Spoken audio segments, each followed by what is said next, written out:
Iya, jadi pergerakan sejak awal berdirinya yang tadi saya katakan bahwa sampai Maluku itu ya saya bergerak dari 0 rupiah, 0 atlet, 0 pelatih, 0 wasit, 0 organisasi. Dan itu semua saya lakukan termasuk mendukung PPKBI mulai dari sejak merintis sebelum diterimanya menjadi PPKBI sampai hari ini. Artinya bahwa kita memiliki tekad dan semangat yang kuat sebagai praktisi olahraga, pelaku-pelaku olahraga di nasional maupun di daerah. Intinya di Indonesia.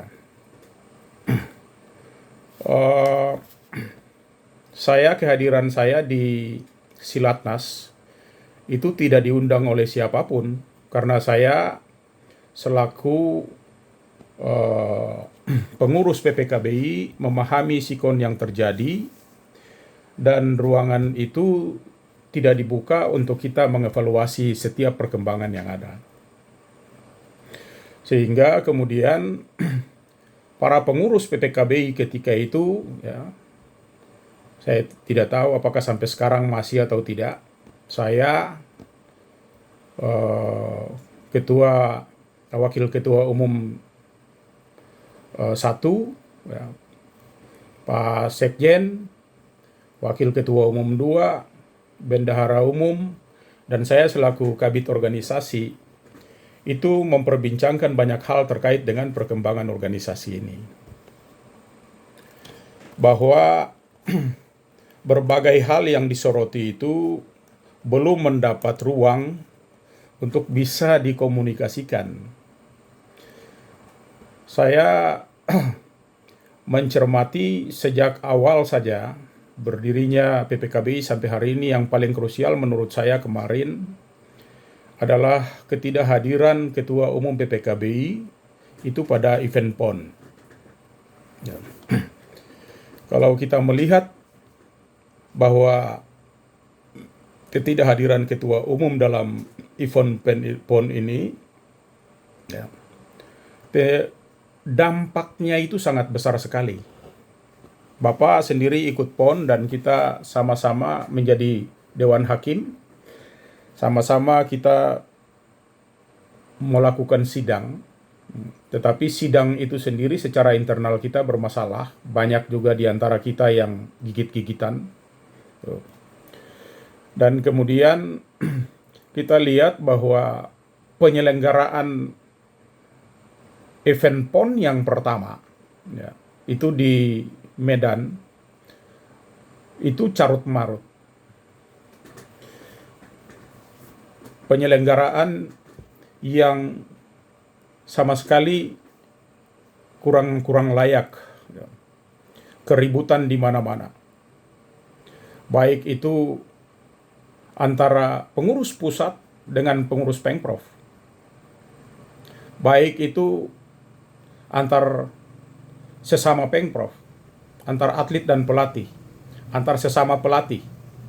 Dan itu dipertontonkan secara luas dan itu ditangkap kamera,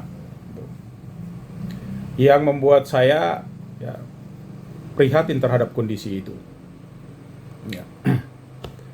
Jadi kita melihat pegelaran PON pertama yang seharusnya mengandung banyak sekali konsekuensi dan banyak sekali resiko yang terjadi, tetapi itu kemudian diabaikan oleh Ketua Umum sehingga kita terkatung-katung.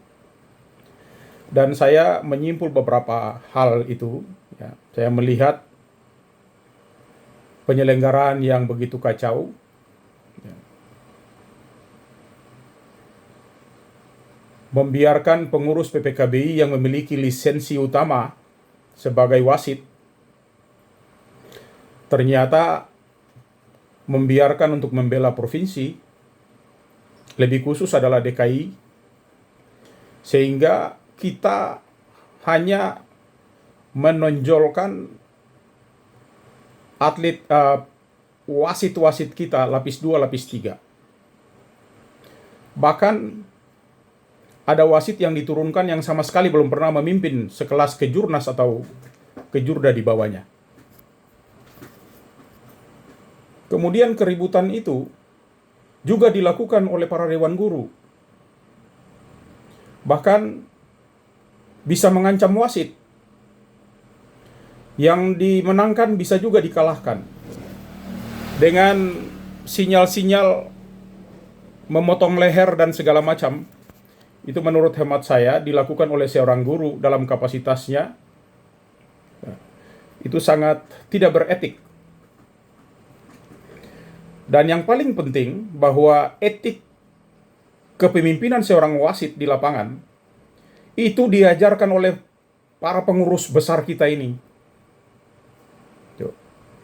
Dan bahkan yang mengeluarkan ancaman secara verbal itu dilakukan oleh Dewan Guru, Dewan Etik, pengurus besar kita. Dan itu dilakukan terhadap anak asuhannya sendiri. Seharusnya ketika mereka itu menyadari bahwa mereka itu tidak membela PPKBI, seharusnya mereka itu membina, membimbing, mengarahkan para junior mereka. Tapi itu tidak dilakukan, bahkan diancam. Itu kondisi yang terjadi.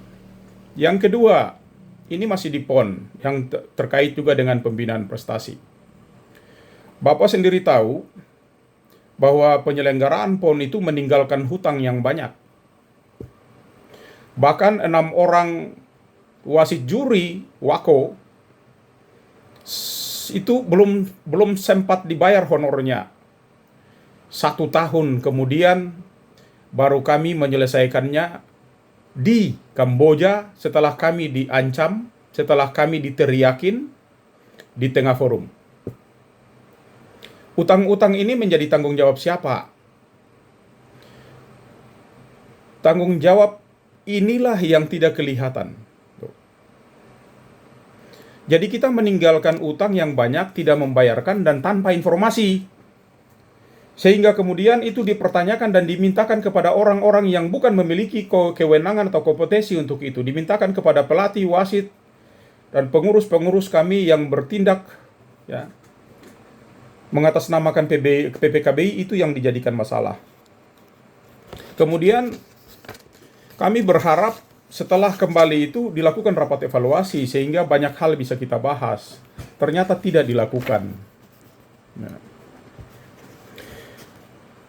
Dari sisi pembinaan prestasi yang lain juga, ya, saya lihat terakhir ini malah atlet-atlet Jawa Tengah itu dipersulit untuk mengikuti kejuaraan dunia. Sampai akhirnya tidak bisa mengikuti kejuaraan dunia. Ya. Saya lihat juga PPKB ini seperti toko, menjual segala fasilitas, ya, perlengkapan tanding, dan itu tidak pernah tuntas sampai hari ini. Bahkan meninggalkan utang kepada pengprov, sertifikat tidak dibayarkan, tidak diluncurkan sertifikat kepada kami yang sudah mengikuti grading. Bahkan grading itu ada dilakukan oleh orang per orang.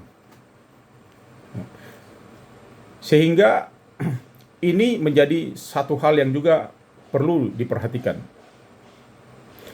Pembelian perlengkapan PON untuk sebagian provinsi sampai hari ini tidak diterima.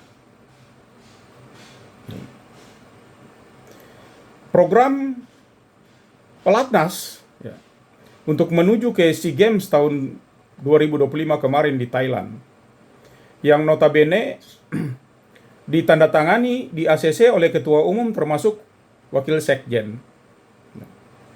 Tapi kemudian itu dianggap ilegal. Dan masih banyak lagi hal yang tidak sempat saya catat. Kemudian juga saya menganggap PPKB ini melakukan pembiaran terhadap berbagai persoalan ya, baik personal maupun organisasi. Dan ini bahkan sampai dijatuhi sanksi terhadap personal pengurus PPKBI. Bahkan yang paling saya sayangkan, ada pengurus PPKBI yang dideportasi Tapi kemudian kita hanya menonton saja. Di mana rasa nasionalisme kita? Seharusnya menurut pendapat saya, kalau itu terjadi, tanggung jawab organisasi untuk membenahi setelah kita tiba di Indonesia.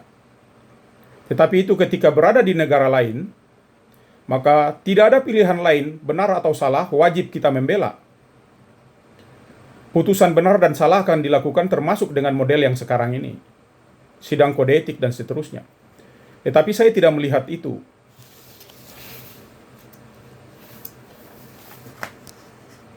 Iya. Jadi menurut hemat saya yang harusnya dilakukan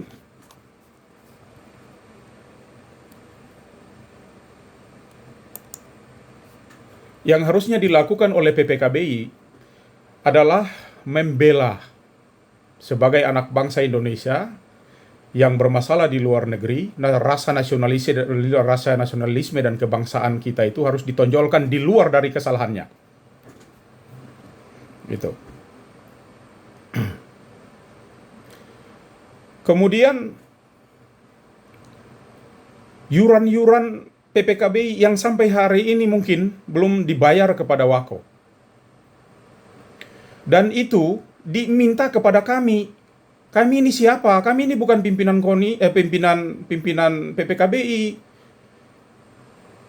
Kami selalu diminta, dan kalau tidak ada itu, tidak dilunaskan termasuk yuran honor wasit itu, kami kemarin di Kamboja tidak bisa ikut bertanding.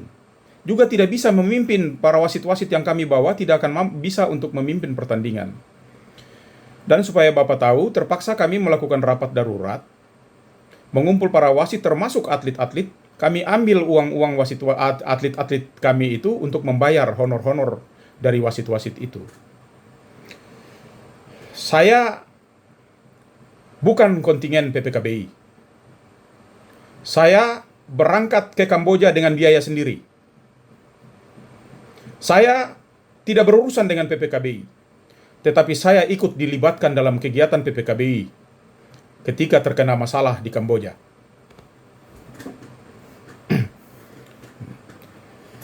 Kemudian saya melihat juga tidak adanya transparansi dan katakanlah akuntabilitas dari sisi pengelolaan keuangan, anggaran. Kita tidak pernah dilaporkan, tidak pernah ada tembusan-tembusannya, pertanggungjawabannya model apa, tidak pernah dilihat, sampai berbuntut pada surat yang disampaikan oleh bendahara umum kita. Ketika saya tidak tahu masalahnya apa, beliau diberhentikan. Dari sisi organisasi sendiri, saya melihat bahwa pergantian kepengurusan inti PPKBI itu mengabaikan ADART kita. Seyogianya pemberhentian, apalagi itu terkait dengan KSP, ya kita wajib mengikuti aturan-aturan yang sudah ada di dalam PPKBI. Dasar anggaran rumah tangga sebenarnya sudah cukup jelas mengatur tentang itu. Diplenokan juga kami tidak tahu. Bendahara umum disingkirkan. Sekjen juga demikian. Waketum juga demikian. Waketum 1, Waketum 2. Kabit Binpres. Mengapa saya katakan demikian? Karena masing-masing punya alasan. Bahkan kegiatan terakhir Kejurnas dan Rakernas tahun 2025, saya selaku pengurus PPKBI, terutama Kabit Binpres, itu sama sekali tidak pernah dilibatkan dalam aktivitas itu. Dan bukan saja tahun 2025 itu. Sejak awal, kita hanya datang terlibat untuk mengikuti Rakernas dan agenda-agenda lain. Padahal saya bekerja sama dengan Waketum 2 dan kami meluncurkan program-program yang notabene dipresentasikan dan diterima oleh PPKBI. Dipresentasikan oleh Waketum 2 dan diterima oleh PPKBI. Tapi selanjutnya saya tidak pernah dilibatkan dalam berbagai aktivitas, termasuk kemarin Kejurnas. Rakernas, Kejurnas saya tidak tahu. Yang lucunya lagi, Kejurnas itu domainnya siapa ya? Menurut hemat saya, domain itu semua ada di bawah Binpres. Tapi saya sendiri tidak pernah mengetahuinya. Saya juga mencatat hal lain seperti melakukan pembiaran terhadap Dewan Sabuk Nasional. Ya. Sehingga ada pembiaran, ya, pencabutan sabuk hitam atas nama anggota PPKBI tanpa mekanisme yang jelas, dan itu dibiarkan.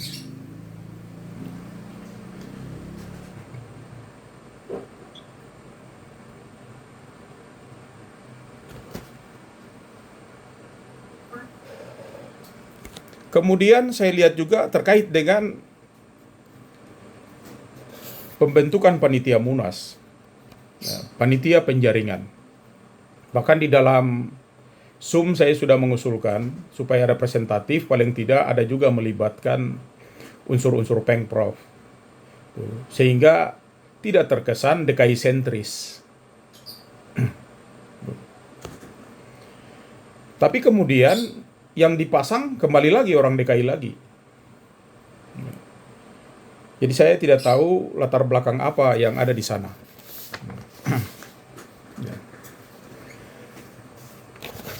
Itu adalah berbagai hal yang kami lakukan. Kemudian niat kami untuk menyelenggarakan Silatnas itu, meskipun tidak ada di anggaran dasar, anggaran rumah tangga PPKBI, saya beranggapan hukum kita, ya, hukum tertinggi kita pun, ya, Undang-Undang Dasar 45 pun mengatur tentang kebebasan berserikat dan seterusnya itu. Ya. Sehingga meskipun tidak ada di PPKBI, tapi saya menganggapnya tidak ada larangan di dalam PPKBI.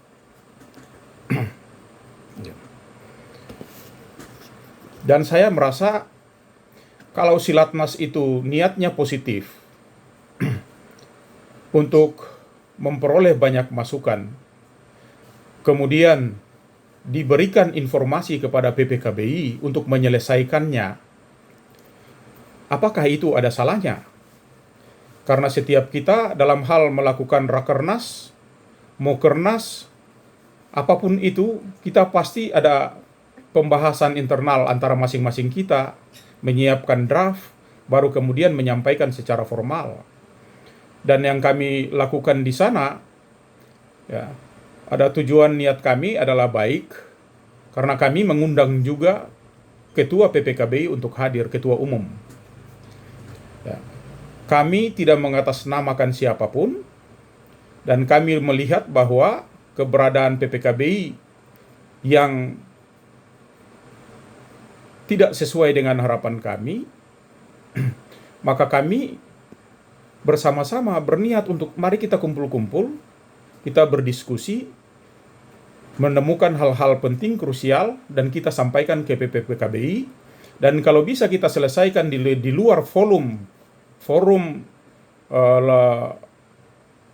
yang dikatakan oleh ADRT atau yang tercantum di dalam ADRT. Jadi kami datang menemukan banyak masalah dari berbagai Pengprov dan ingin menyampaikan, terutama yang paling penting bagi kami adalah PPKBI ini harus sejalan dulu. Mengapa? Karena PPKBI ini sebagian besar KSP-nya itu sudah tidak akur.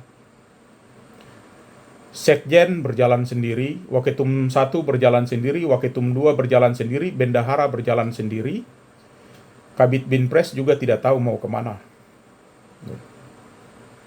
Jadi banyak alasan ini yang tidak terpecahkan selama Rakernas, tidak terpecahkan juga karena tidak pernah dilakukannya rapat evaluasi.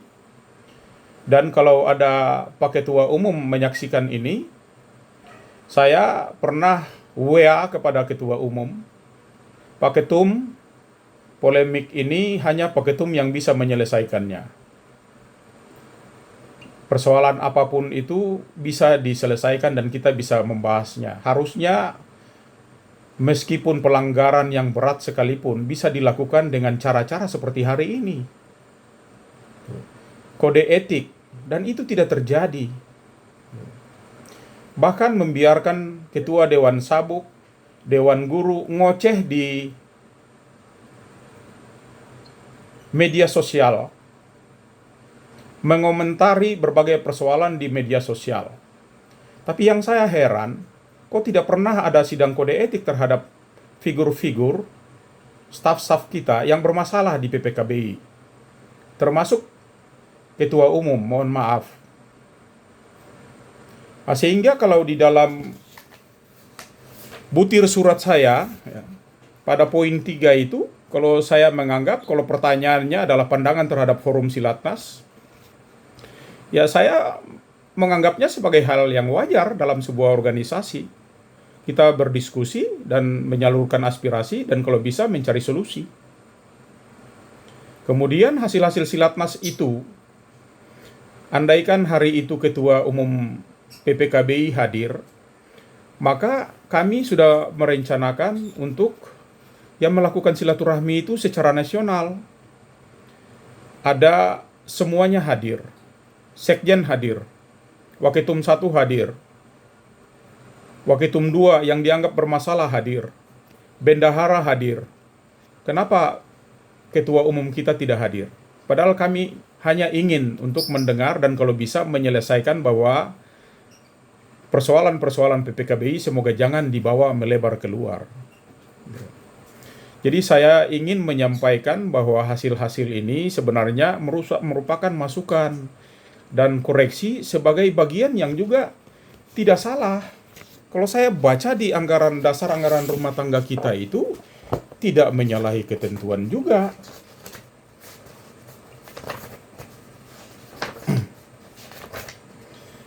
Bahwa saya lihat di tugas pokok PPKBI di samping 1 melakukan evaluasi dan pengawasan atas pelaksanaan kebijakan yang telah dilakukan. Jadi pelaksanaan terhadap kebijakan itu yang dilakukan yang menurut hemat saya dan juga teman-teman itu melanggar dan tidak terselesaikan pada ajang-ajang resmi seperti Rakernas dan lain-lain, tidak diplenokan, tidak dilakukan rapat evaluasi, terus kita mau disampaikan di mana? Maka hal-hal itulah yang kami kemudian bawa dan kalau bisa dihadiri oleh semua petinggi-petinggi kita yang ada di organisasi sehingga kita mencari solusi terbaik terhadap organisasi ini. Dan yang terakhir, saya itu sudah dihubungi oleh Pak Ketua Umum untuk juga berpihak atau mengusulkan salah satu kandidat calon Ketua Umum PPKBI. Meskipun bermasalah, karena kita menabrak aturan kita. Di dalam aturan kita sudah tegas-tegas menyatakan siapa-siapa yang boleh dan berhak untuk dicalonkan sebagai calon Ketua Umum PPKBI. Tetapi yang terjadi justru sebaliknya. Kita mendorong orang di luar dari apa yang semestinya diisyaratkan oleh anggaran dasar anggaran rumah tangga kita. Kita menyiapkan anggaran dasar anggaran rumah tangga kita itu seyogianya berpatokan di situ sehingga kita tidak melakukan pelanggaran-pelanggaran. Hal-hal yang bersifat administratif lainnya juga, penjaringan semua orang DKI juga, DKI sentris. Meskipun mereka adalah orang-orang PPKBI. Kemudian di SK saya tidak melihat ada steering committee, organizing committee. Jadi kita mau arahkan kemana? Dan yang penting juga adalah forum Rakernas itu dianggap sebagai forum cawe-cawe.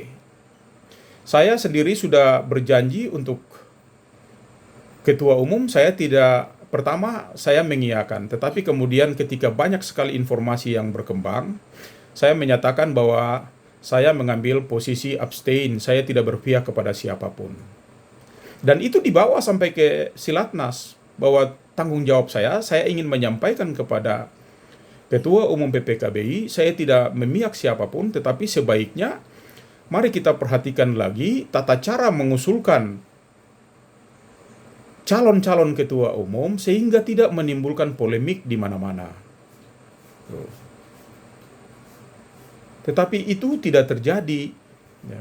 Kalau tidak terjadi, perjalanan kami cukup jauh, dan kami, kalau dikatakan undangannya darurat, kami pun darurat.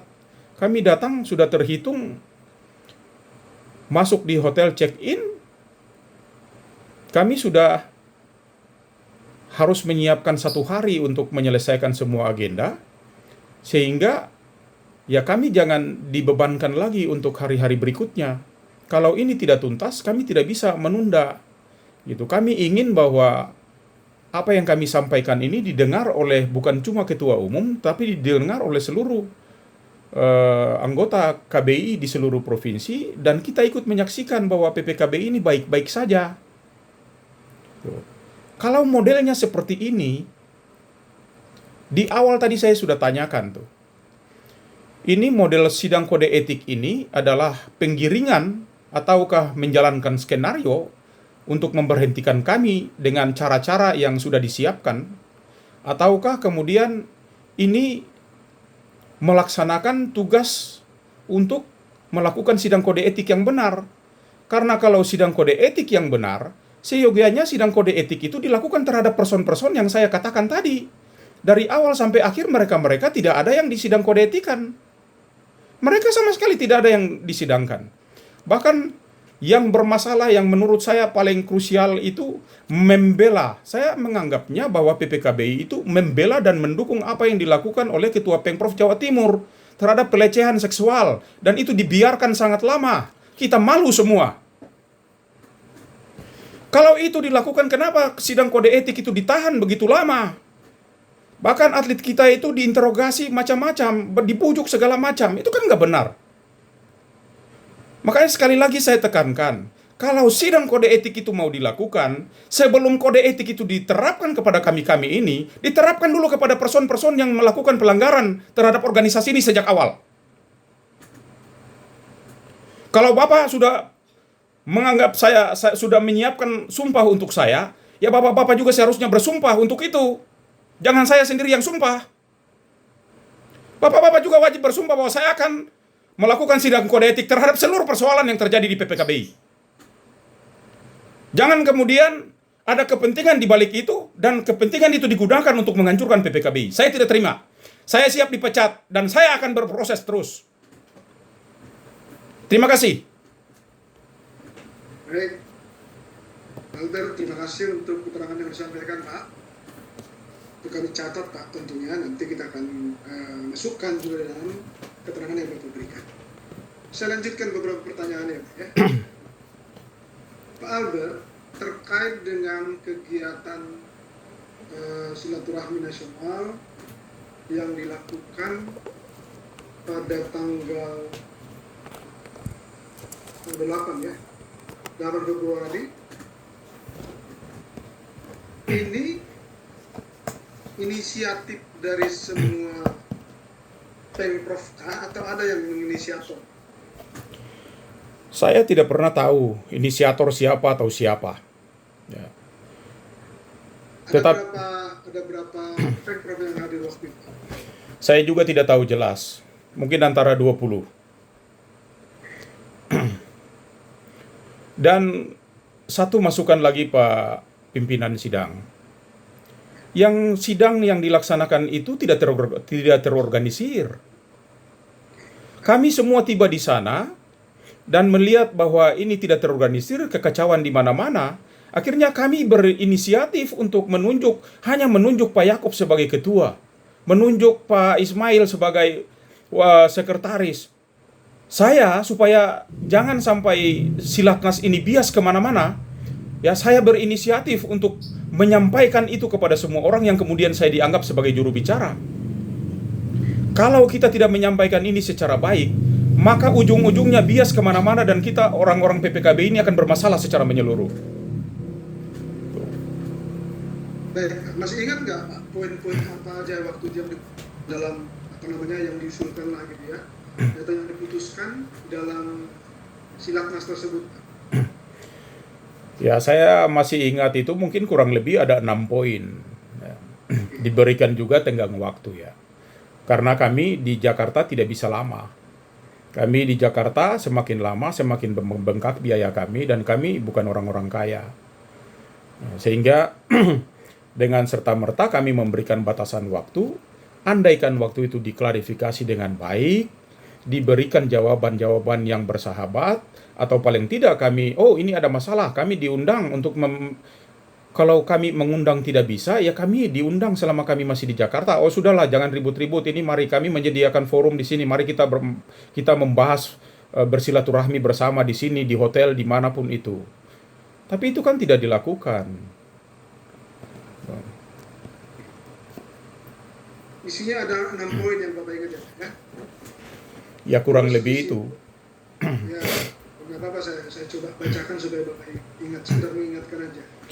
Memutuskan yang pertama, menyatakan mendesak BPKB untuk membatalkan SK nomor Kep 85 PPKB 1/2026 tertanggal 8 Januari 2026 tentang pembentukan panitia musyawarah nasional. Ketiga, pengurus pusat kickboxing Indonesia tahun 2020. Yang pertama, Pak.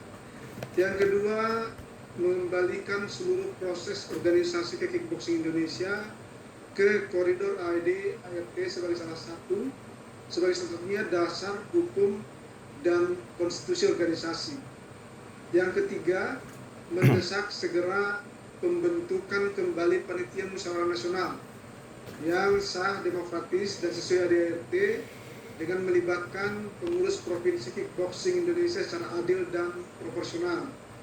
Yang keempat, memberikan tenggang waktu kepada pengurus pusat kickboxing Indonesia untuk melakukan konsolidasi dan rekonsiliasi dalam batas waktu 3x24 jam terhitung sejak surat ini ditandatangani.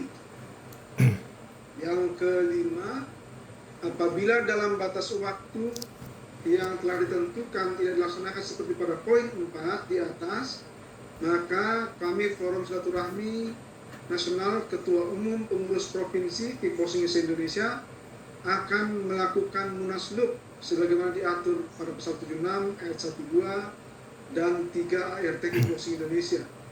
Yang keenam, surat keputusan bersama ini mulai berlaku sejak tanggal ditetapkan dan akan ditinjau kembali apabila mendapatkan kekeliruan di kemudian hari.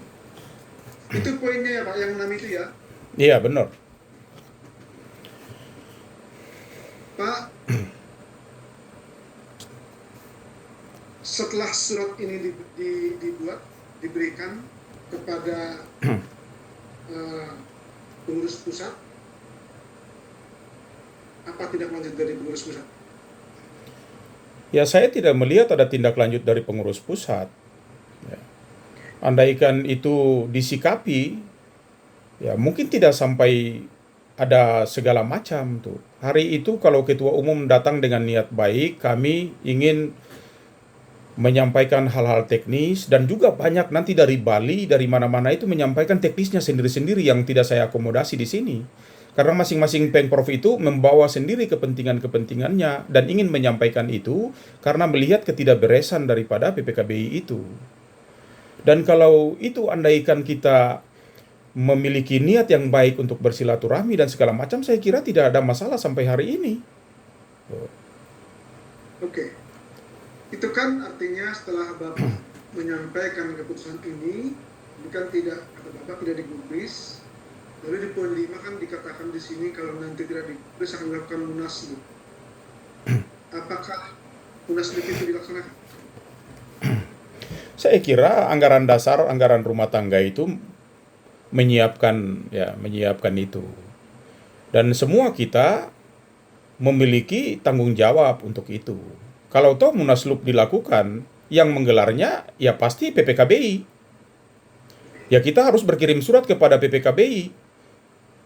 Dan di mana salahnya ketika kita memberikan komitmen itu, sehingga kalau memang PPKBI merasa bahwa ini merupakan hal yang krusial, tuh seyogianya harus menyiapkan media-media, kalau tidak mau sampai ke munaslup ya mungkin yang lain-lain gitu. Dan anggaran dasar, anggaran rumah tangga kita menjamin itu tuh.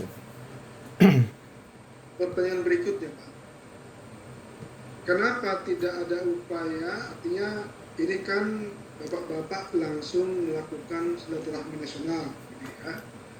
Kenapa tidak dilakukan dulu, katakanlah upaya-upaya internal, karena kan bapak kan juga, bapak, kemudian Pak Sani, Bu Rosi, kan semuanya merupakan pengurus pusat Pak Ilham, gitu ya.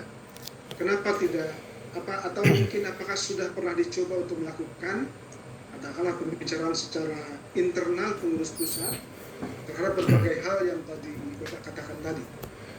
Ya, kita sudah mencoba. Saya tidak tahu yang lain. Saya pribadi juga sudah menyampaikan melalui media WA kepada ketua umum. Tapi bukan persoalan, ya saya anggap bahwa kalau kita itu difasilitasi, dikumpul, ada semacam rapat evaluasi, maka ini tidak akan bias kemana-mana. Gitu. Sehingga saya menghimbau kepada ketua umum, Pak, tolong Pak, ini masalah-masalah ini hanya bisa diselesaikan oleh Pak Ketua Umum. Tuh. Dan saya sampai hari ini sangat menghormati ketua umum. Tapi kalau persoalan organisasi kita bermasalah, saya dinonaktifkan secara sadar atau tidak sadar, saya tidak peduli. Tetapi saya tetap menyampaikan program-program kerja saya kepada Waketum saya, yaitu Waketum 2. Tetapi kalau Waketum 2 bermasalah, maka saya ikut bermasalah. Karena program-program yang disampaikan oleh Waketum 2 itu juga berasal dari Binpres. Baik itu yang terkait dengan pelatnas maupun kerangka program kerja ke depan. Dan kalau itu bermasalah, saya anggap saya juga bermasalah. Saya diabaikan dalam banyak hal. Masih ada wakil sekjen, kenapa tidak dilibatkan? Dan saya melihat ini ada miss. Dan saya tidak mau miss ini berkepanjangan. Ya marilah kita selesaikan secara baik-baik. Kita malu kalau ini dibahas sampai ke media, sampai kemana-mana. Pulang dari SEA Games kita ini sampai ke mana-mana ributnya. Sampai ke media, sampai ke DPR, sampai ke mana-mana. Ya saya anggap itu bukan kesalahan kami. Tapi kesalahan bagaimana manajemen organisasi dari PPKBI itu. Banyak sekali model manajemen yang bisa kita terapkan. Termasuk pola-pola kepemimpinan kita. Tuh. Andaikan ini kita tidak memiliki kepentingan-kepentingan tertentu, saya kira tidak ada masalah sampai hari ini. Gitu. Jadi Pak pimpinan sidang, mohon maaf, tapi saya anggap sidang kode etik ini bermasalah. Karena Bapak melakukan sidang kode etik terhadap kami-kami, ya, yang kesalahannya tidak krusial. Tetapi yang melanggar ADART itu banyak, itu tidak pernah dilakukan sidang kode etik. Ya, mohon maaf Prof.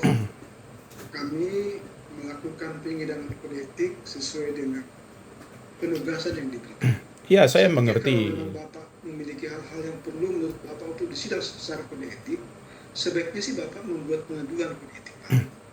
Nanti kalau Bapak bikin pengaduan, pasti juga dilakukan persidangan. Ya. Jadi, saya pikir kita di sini jangan dalam posisi untuk saling menyalahkan. Kami hanya melakukan kerja-kerja organisasi sesuai dengan penugasan yang diberikan. Kita lanjut ya Pak ya. Sebentar Pak, sebentar. Silakan Pak. Etik itu berat Pak. Dan ketika dibilang etik, ya saya tersinggung. Di mana letak kurang etik saya itu? Kenapa tidak ditunjukkan gitu? Saya melanggar etik yang mana? Dan yang kedua, etik itu banyak dilanggar oleh pengurus inti. Termasuk yang melaksanakan kode etik itu. Kan melanggar etik. Kalau melanggar etik harusnya melakukan sidang kode etik itu sesuai dengan etik. Kalau kode etik sudah diskriminatif, pilih kasih, lalu di mana etiknya? Saya sama sekali tidak pernah bersuara di forum besar. Karena sana saya sangat menghormati kepemimpinan. Kalau saya bersuara lewat atasan saya, Wakil Ketua Umum 2, dan turunan saya. Jadi saya anggap kode etik ini bermasalah. Sekali lagi Pak Ketua, pimpinan sidang kode etik ini harus dimulai dari orang nomor 1. Baru kemudian turun, KSP-nya semua selesai, baru kami ini di kode etikan. Bagaimana yang lain belum di kode etik, kami di kode etik? Loh. Kalau chaos di mana-mana, itu kan bagian dari manajemen kepemimpinannya. Terus di mana letak salahnya? Kalau saya justru menggunakan konflik itu untuk memacu prestasi. Kalau ada konflik, saya anggap itu positif. Kalau ada konflik organisasi, saya anggap itu akan memacu organisasi untuk berkembang lebih baik lagi. Jadi di mana salahnya orang berkonflik di dalam organisasi? Harusnya konflik itu difasilitasi sehingga fungsional, bukan disfungsional. Hari ini karena fungsi manajemennya tidak berjalan secara baik, kepemimpinan organisasi cacat, ya, sehingga ini bukan fungsional, tetapi menjadi disfungsional. Maka Bapak tidak layak untuk mengkode etikan kami. Bapak termasuk orang-orang bagian dari etik itu sendiri. Bapak silakan mengetikkan dulu dari ketua umum, baru turun sampai ke bawah untuk mengetikkan kami. Pelanggaran juga terjadi. Yang mengetikan kami ini tidak dulu mengambil sumpah. Saya diberikan janji sumpah. Orang yang menyidang saya, yang juga provokator, yang juga mungkin saja bermasalah secara organisasi, kenapa sidang saya?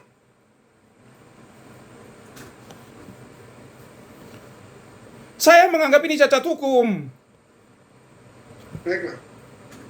Jadi sebelum Bapak melanjutkan sidang kode etik ini, sebaiknya Bapak itu melakukan dulu etik secara pribadi, etik secara kepemimpinan, etik secara organisasi, etik secara seninya, baru Bapak melakukan itu. Bukan serta-merta ditunjuk melakukan sidang, Bapak dengan tanpa bersalah melakukan sidang etik, padahal Bapak sendiri ikut bersalah. Pak, mohon maaf, Pak Prof. Albert. Belum ada satu putusan pun yang mengatakan Pak Albert itu salah. Betul sekali. Dengan munculnya teguran-teguran itu adalah bagian dari keputusan. Dan tidak etis juga kalau Bapak menuduh kita ini bagian dari masalah. Salah kita di mana? Bapak mau tahu saya sampaikan kesalahan-kesalahan etik ya.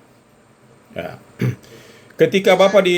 Ketika ditunjuk untuk melakukan sidang kode etik, ya, Bapak harus melihat organisasi ini bersih dari etik, bersih dari pelanggaran.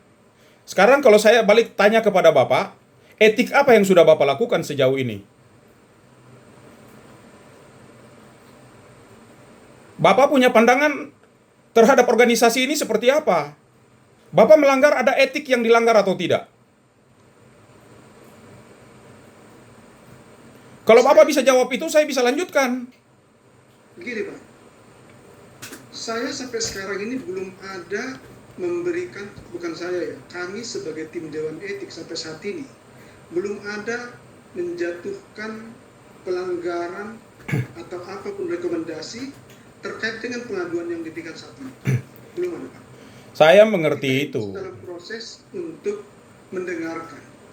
Setelah mendengarkan kan kita juga belum tentu, saya juga nggak mengatakan kenapa kok Bapak langsung menganggap Bapak ini sebagai dipersalahkan sama kita, enggak Pak. Kita hanya mendengarkan. Bapak harus tahu, Bapak harus tahu yang namanya etik itu apa. Kemudian ketika dimunculkan sidang kode etik itu apa? Kalau Bapak itu bagian dari etik, seharusnya Bapak mulai merinci itu dari atas, pelanggaran etik dari atas itu seperti apa. Ketika Bapak ditugaskan juga untuk melaksanakan sidang kode etik, Bapak harus bertanya banyak hal terhadap etik-etik organisasi, etik-etik pribadi, etik-etik yang melanggar semua etika-etika organisasi itu. Tapi Bapak tidak melakukan itu. Mengawali juga, Bapak sudah, ini Master Volan ada di sini. Tuh. Beliau tidak disumpah tuh. Saya melihat Bang Oti juga ada di sini. Beliau tidak disumpah, saya disumpah. Kalau Bapak adalah majelis hakim, saya percaya. Tapi Bapak bukan majelis hakim. Kalau Bapak majelis hakim, oke, saya mengikuti seluruh ketentuan itu. Tapi bagaimana orang pendosa melakukan etik terhadap pendosa? Saya tidak menyatakan saya tidak berdosa. Saya tidak menyatakan saya melanggar etik. Saya melanggar etik, saya pendosa.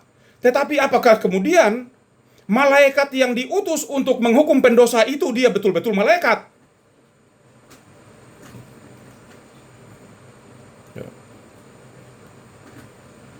Kalau itu tidak bisa dijawab, untuk apa dilakukan sidang kode etik? Karena kita semua bermasalah secara etik. Coba Bapak berikan definisi tentang etik. Itu berarti kita semua terkena masalah tentang etik. Kalau kita semua sudah bermasalah terhadap etik, lalu siapa yang bisa mengadili siapa? Siapa yang bisa memberikan etik kepada siapa? Organisasi yang mana? Coba Bapak tanyakan Master Volland di situ. Kondisinya sudah disumpah atau belum? Dia majelis hakim atau bukan? Begitupun Bang Oti. Jadi kita semua ini tidak beretik, Pak. Lalu kita yang tidak beretik, ini mau mengetikan orang lain. Bagaimana bisa? Beragama atau tidak kita ini?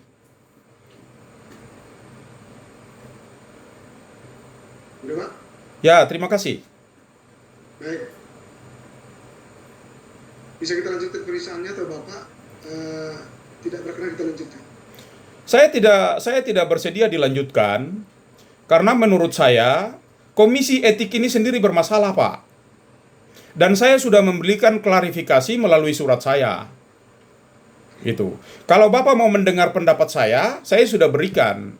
Tetapi mau menyidang saya terkait dengan kode etik, saya anggap kita semua bermasalah dengan kode etik. Tidak ada satupun dari kita ini yang tidak bermasalah secara kode etik. Dan saya menolak itu. Baik, Pak. Pak Volland sama Pak Oti ada yang mau disampaikan, Pak? Saya hanya menasihati saja.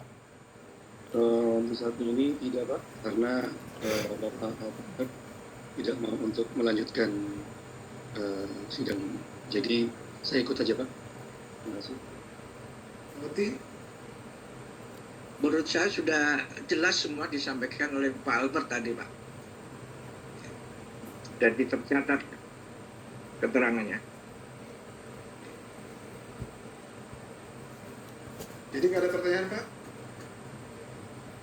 Cukup, Pak. Cukup, Pak. Saya sebenarnya masih ada beberapa pertanyaan, Pak Albert. Tapi kalau Bapak tidak berkenan, ya boleh buat. Sekarang persoalannya, pertanyaan terkait apa, Pak? Nah, saya mau bertanya terkait dengan penyiaran informasi itu ke media massa itu tujuannya.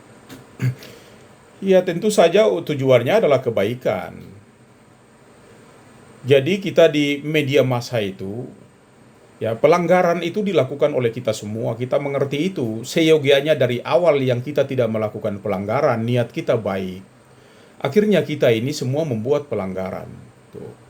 Termasuk PPKBI juga membuat pelanggaran. Menyelenggarakan juga konferensi pers.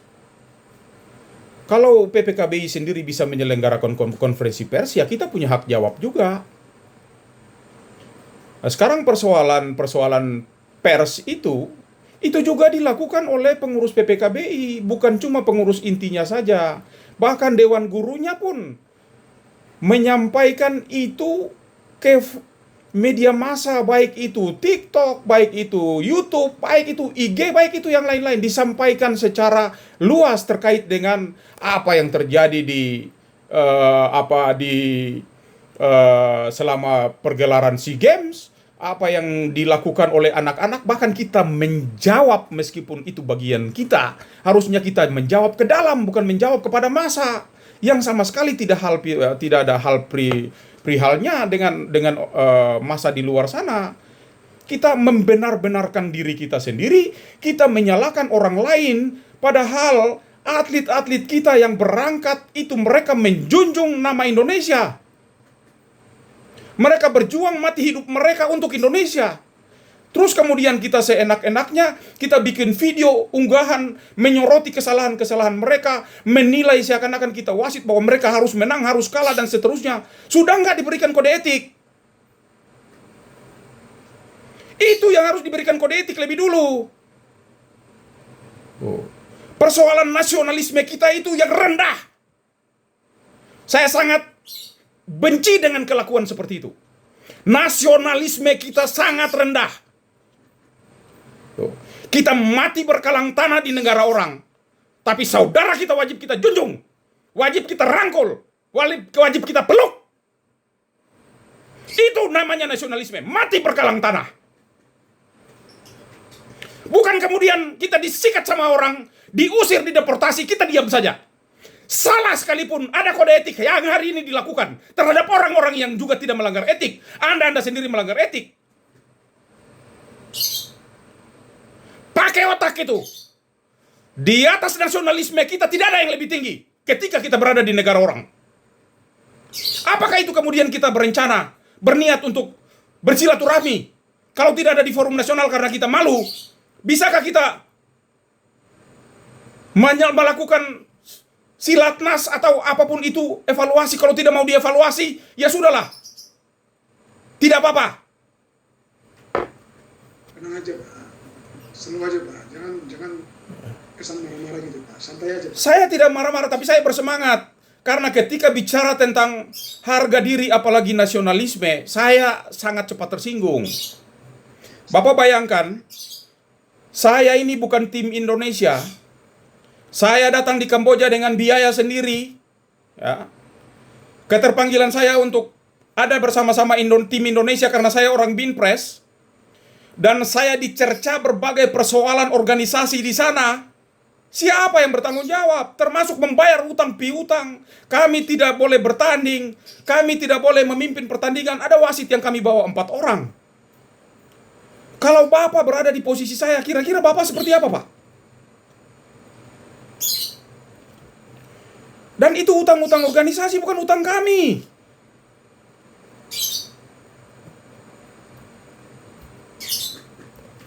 Pertanyaan terakhir, Pak. Bapak masih kepingin saja bertanya terhadap saya, tapi Bapak tidak bertanya terhadap ketua umum dan anggota-anggota yang lain, Pak. Bapak hanya bertanya terhadap kami yang silatnas. Silatnas itu nggak ada apa-apanya, Pak. Nggak berbahaya, nggak dilarang oleh ADRT. Baik. Pertanyaan saya, Pak.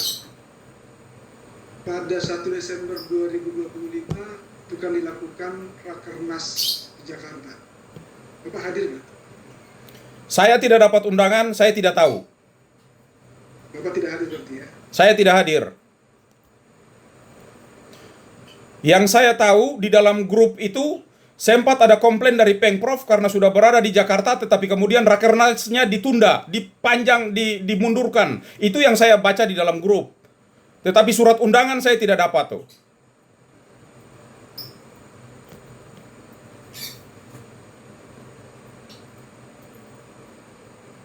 Dia isi dari Munas itu pun yang menugaskan pengurus pusat untuk mengatur terkait dengan Munas, kemudian menyusun tim penjaringan yang memberikan kewenangan kepada pengurus pusat kickboxing. Bapak tidak tahu ya? Saya tidak tahu.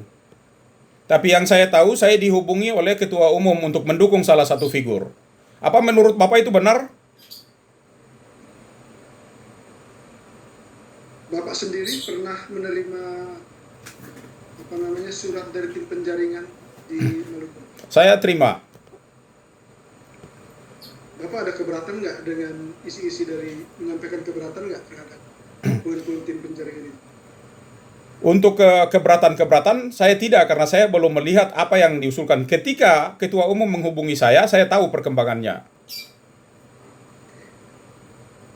Sehingga saya menyatakan saya netral. Kemudian ini karena sudah berjalan seperti itu, saya melihat ini ada yang tidak beres, ya saya menganggap saya netral, saya tidak berpihak kemana-mana. Sampai hari ini saya tidak berpihak kemana-mana.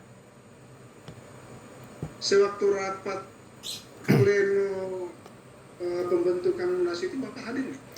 Kalau pembentukan tim penjaringan, saya hadir.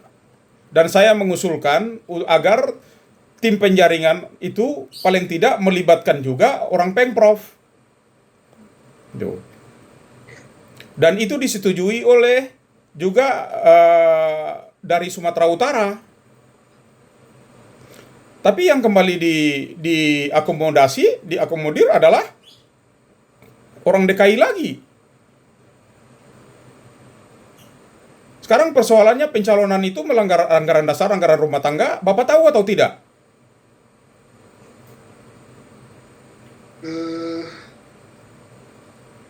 Saya akan mengacu kepada apa aturan yang disepakati. Yang saya dengar waktu itu adalah bahwa untuk pengaturan mengenai Munas maupun tim penjaringan oleh Rakernas itu sudah diberikan kewenangan kepada pengurus pusat kickboxing Indonesia.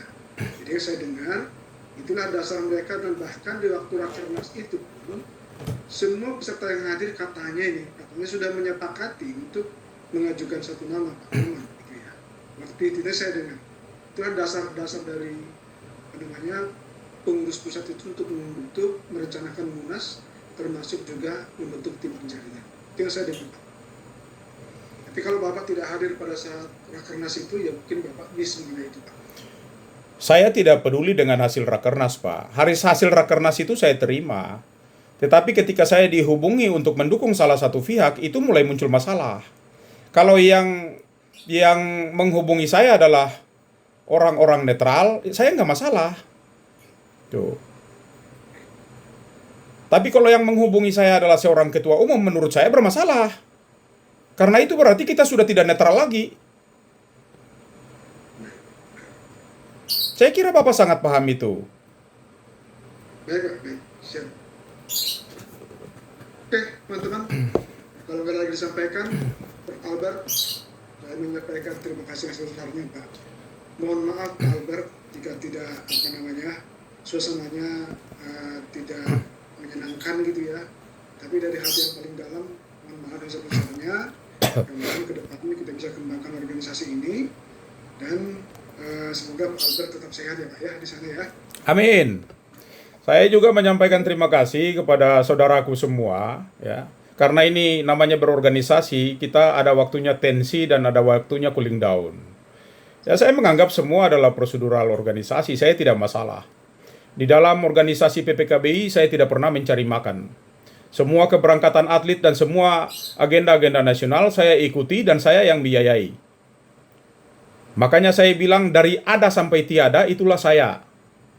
Tuh. Jadi saya tidak mencari apa-apa. Kalau saya akibat dari apa yang saya lakukan kemudian dilanggar etik, sementara yang lain tidak melanggar etik, menurut saya itu yang masalah. Gitu. Terima kasih Pak Ketua. Baik, Pak Albert, terima kasih banyak. Sampai ketemu lagi. Dengan ini sidang pemeriksaan kode etik atas nama Pak Albert dinyatakan ditutup. Terima kasih banyak Pak Albert. Mohon maaf. Saya juga mohon maaf. Terima kasih Pak Uti, Master Volan, Pak Damanik. Di satu titik kita bersama-sama. Salam olahraga. Ya, salam olahraga. Ya. Itu.